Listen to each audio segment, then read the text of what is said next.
So Darryl, tell us your story.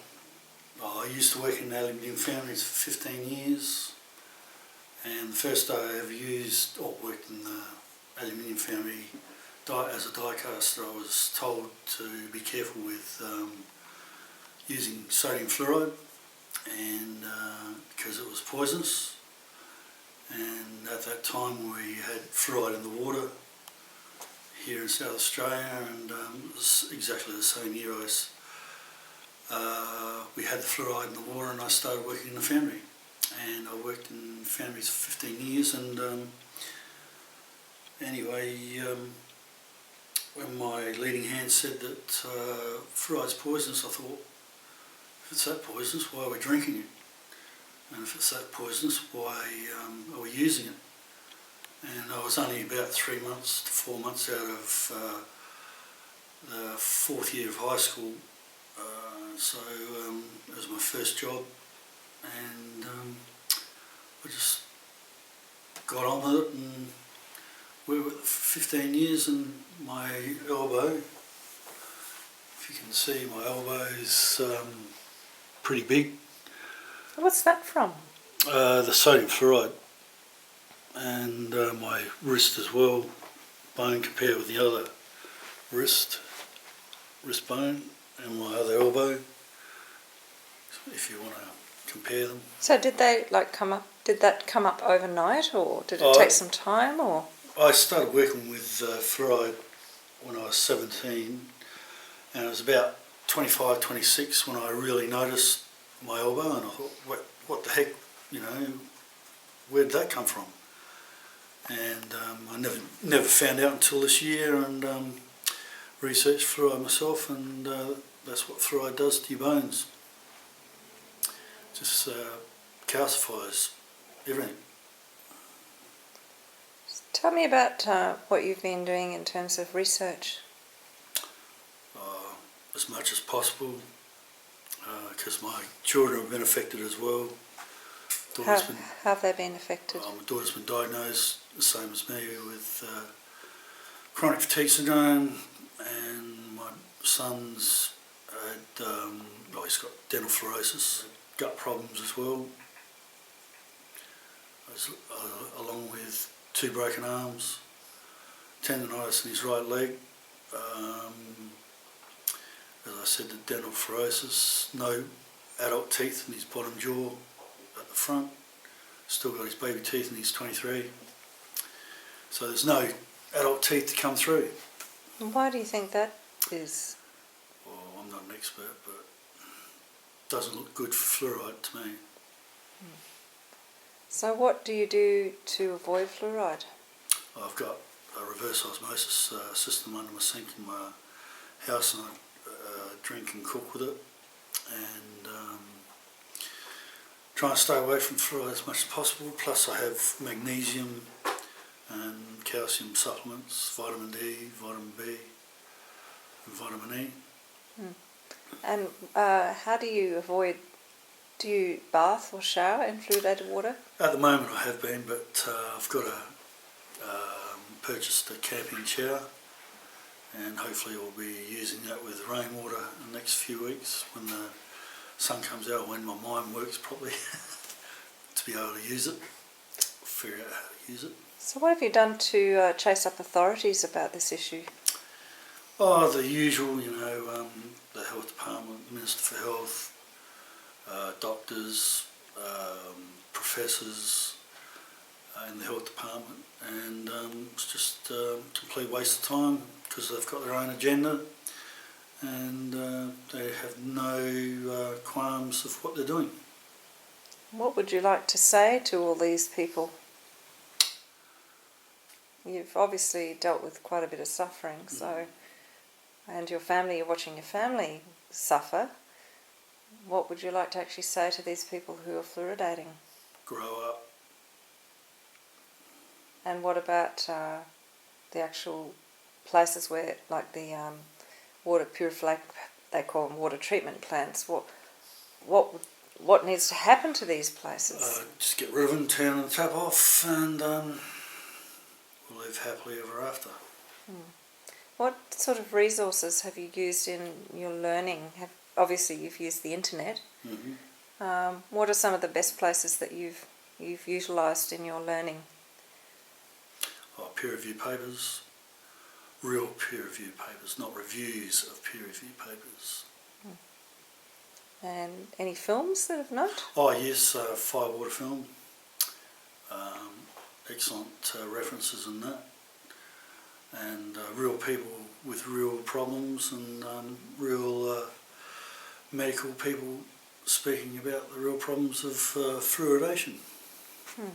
I've noticed that overseas they're getting rid of fluoride in towns and cities at a rate of nearly between 1 and 3 towns and cities a week, especially in the United States. What sort of point of reference does that give Australia that's still forcing fluoride into its towns and cities? Well, we're just being left behind. Do you think there's a reason why Australia is still forcing fluoride? There can only be an agenda by the politicians and the health departments. Only they know what that is. Is it safe and effective? If it's safe and effective, I wouldn't be here. What about legislation that covers governments? Yeah, if it's that safe and effective, why is there legislation all around Australia to protect them from litigation?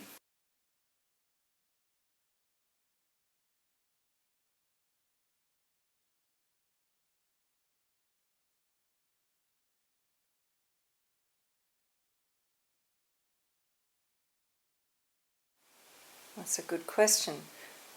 What would you like to do to some of these people that are forcing the fluoride? How does it make you feel? Give them a dose of their own medicine. So tenfold. What does fluoride... you mentioned that you worked in a foundry, and how long did you say you worked there? 15 years. And what were you actually doing in the foundry to have you be in contact with... Well, I was spraying the dyes with the fluoride to help treat the aluminium so that it flows better and compacts the aluminium and stops it from being, how can I put it,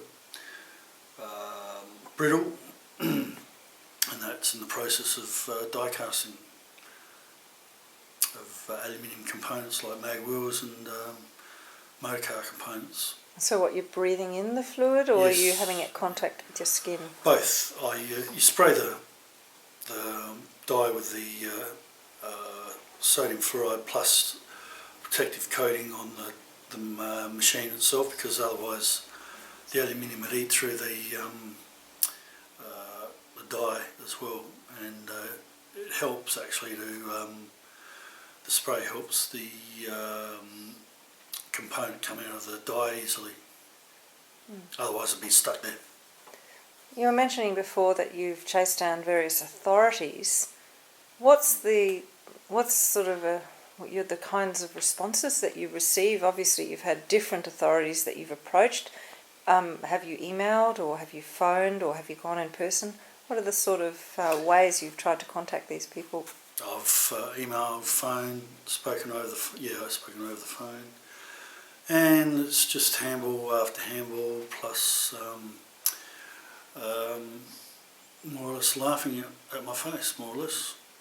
You mentioned earlier in the evening you were relaying a story about you went into a water board and asked a lady over the counter. Would you like to just share that story? I actually rang him up and spoke to SA Water about the price of water fluoridation in South Australia, and they didn't have the information there at the moment, so they were going to email me about it.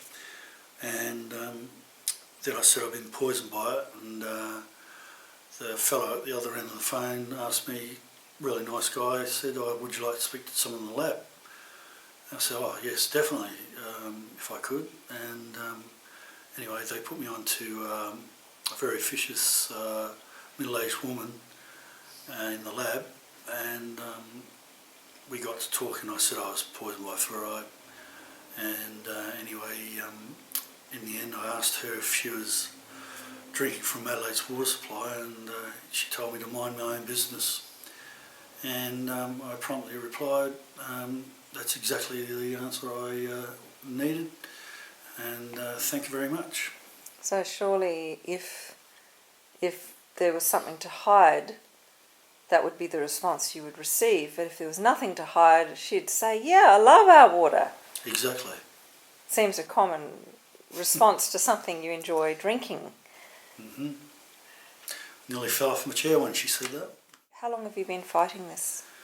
Well, I found out April last year, 2010, when I went on to the South Australian Chronic Fatigue Society's website and noticed on the right hand side there was a link with fibromyalgia and fluoride, so I clicked on it without even thinking and just thought, bit of new news. And then it hit me that I used it for 15 years. And What, fluoride? used the fluoride for 15 years, sodium fluoride, and went on with the research from there and found out all the symptoms. The chronic fatigue syndrome symptoms are exactly the same as the chronic fluoride toxicity syndrome, and I have that. Can you recommend any books that people might be able to read? Toxic Torts. There was this American person with some other fellow workers over in America who worked in aluminium and chemical factories over there and had a hard time taking the companies to task in courts, and Professor Paul Connett recommended that for me. Right. I believe that Professor Connett's recently brought out a book. Yep. Case, and I believe that we can get that from Chelsea Green Yep. publishers on the internet. Mm-hmm. So what would you recommend viewers do to learn more about this issue? Start looking, researching, and listen to the real facts, or look at the real facts, not politicians and the health department and dental associations. Why wouldn't they go to dental associations? Surely the dentists know the most about fluoride. 90% don't even know it's hydrofluorosilicic acid. They still think it's calcium fluoride, and they still think any fluoride's safe and effective, and they have, without any research. So what about fluoride? Is there a difference between toothpaste that we put on topically and water fluoridation that we ingest, or any other forms of food that may have been in contact with fluorides, or say sulfuryl fluoride or things like that? Is there a difference in the effect of topical and ingested? They say topical is the best, but I don't recommend any. And why is that? It's poison. As simple as that. Yep. You can use it rat poison, snail poison, whatever you want. Roach poison. It's an S7, I believe. Yep. S7. S7 poison. Poison. Yep. Look it up on your friendly material safety data sheet. Right. Hydrofluorosilicic acid. Do you find it difficult to avoid fluoridated products? Yes. And why is that? Well, it's in everything. It's everywhere. I guess anything made with tap water, or anything that's Yep. watered or whatever with tap water. Yep. Yeah. So what would you say to other sufferers who have this kind of problem? If you've got the money, buy organic food plus the reverse osmosis system. I drank from that from April to about this time last year. Plus I had the money to buy organic food, and so I wasn't eating and drinking fluoridated or ingesting fluoride, and I have never ever felt like that in my entire life. My mind was clear, I was ready to jog, I was 55 years old, and I was ready to go back to work. So it's been of benefit to avoid anything to do with fluoridated products? Yes, definitely.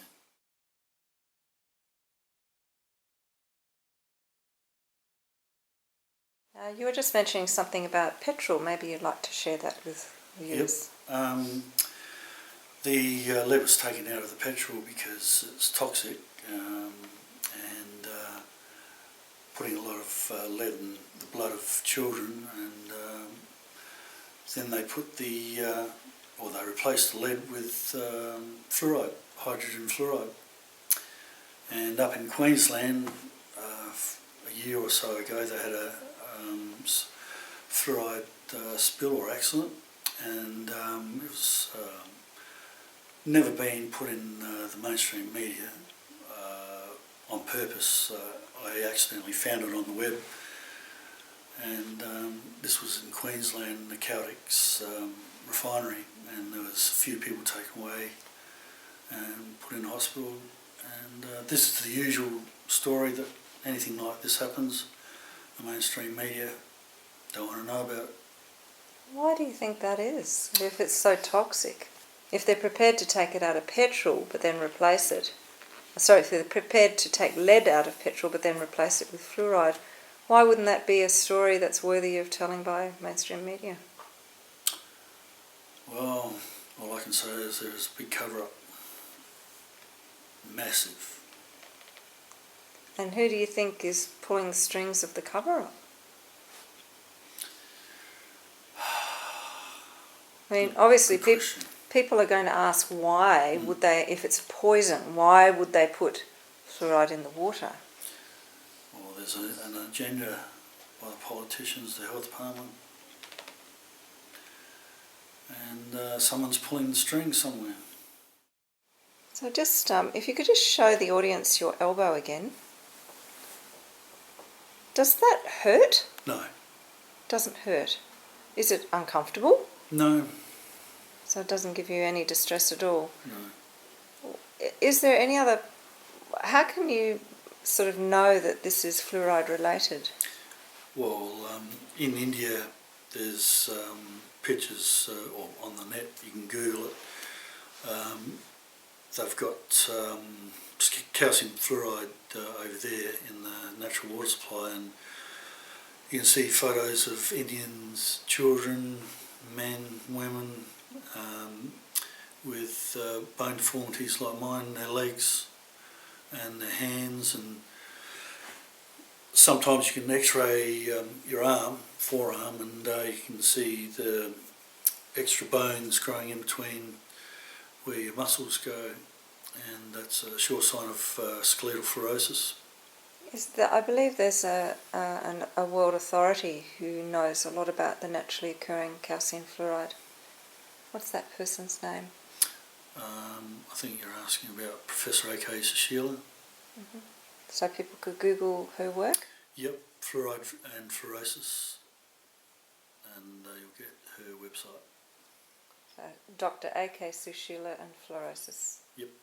Oh, fluoride and fluorosis, that's the name of her website. So Gary Adelaide, bloody tank. Yeah, bloody oath, freaking tank. Oh, fluoride, okay. I'm here with Darryl Turner. He's an independent fluoride researcher. And I'd just like to ask a question, Darryl, about the chemicals. In Firewater, the film, Anne Bressington brings up the point where, you know, we're constantly telling people it's a toxic waste, and they just don't get it. And I was just wondering, now that we all know it's a toxic waste, and you only have to go to the Department of Health's own documents to see that it's hydrofluoric acid and sodium silicate fluoride, etc., that's going into the water. I was just wondering, how do you broach that with people when you approach them about the chemicals?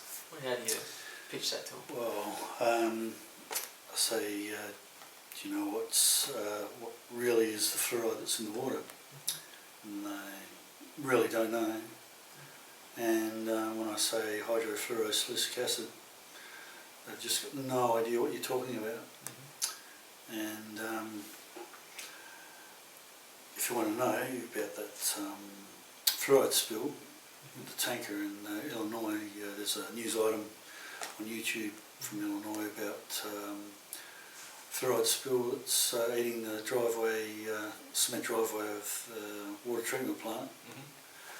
and there's a hazmat team cleaning it up. And when you say that, you get their attention a little bit more further. Yeah. So when you get into things like, say, material safety data sheets, S7, and standard uniform scheduling of drugs and poisons, and a lot of people don't know what that really means. S7 poison is the most dangerous schedule. How do you go about the technicalities of getting people to read material safety data sheets and understand the context of how dangerous these chemicals are? Or if I'm lucky, I might have one in my hand and show it to them and put it right in their hands, and then they can see it for themselves.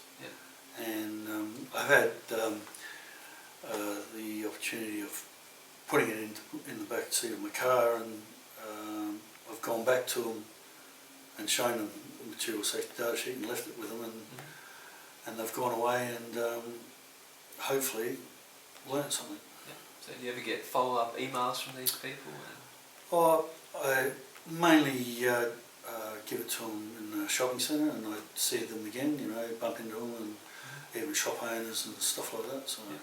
So what would you recommend to all the other fluoride fighters out there, how to cover that question about the chemicals? What do you recommend? Videos or data sheets? What's the best? Google it, do everything you can to find out about it. And it's not rocket science, and if I can do it, anybody else can. Can you just recommend some material safety data sheets for viewers? Incitec for one, and all you got to do is just type in material safety data sheet for hydrofluorosilicic acid or fluorosilicates. I think that's what we call Sodium silica fluoride. Silica fluorides. There's a few synonyms for it. And you'll find out not a problem for yourself. There you go. Darryl Turner.